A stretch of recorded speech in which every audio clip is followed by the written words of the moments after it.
أعوذ بالله من الشيطان الرجيم சபிக்கப்பட்ட ஷைத்தானை விட்டு அல்லாஹ்விடம் நான் பாதுகாப்பு தேடுகின்றேன்.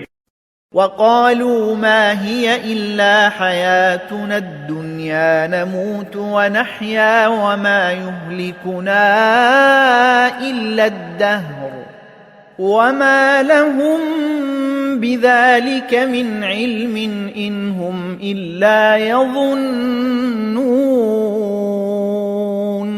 மேலும் இந்த மக்கள் கூறுகிறார்கள், வாழ்க்கை என்பது நம்முடைய இந்த உலக வாழ்க்கைதான்.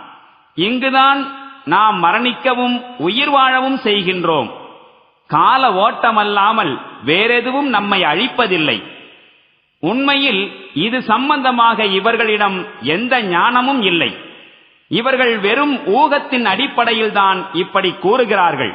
وَإِذَا تُتْلَى عَلَيْهِمْ آيَاتُنَا بَيِّنَاتٍ مَا كَانَ حُجَّتَهُمْ إِلَّا أَن قَالُوا ائْتُوا بِآبَائِنَا إِن كُنتُمْ صَادِقِينَ.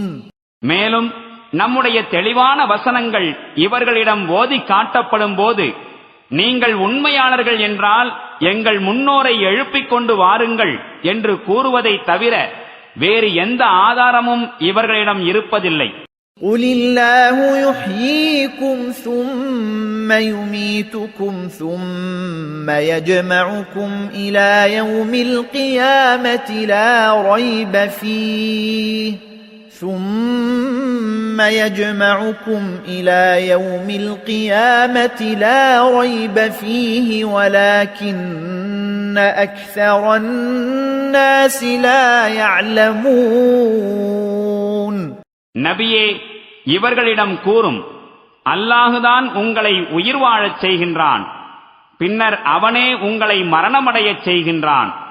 பின்னர் அந்த மறுமை நாளின் போது அவனே உங்களை ஒன்று திரட்டுவான். அந்நாளின் வருகையில் எந்த சந்தேகமும் இல்லை. எனினும் பெரும்பாலோர் அறிவதில்லை.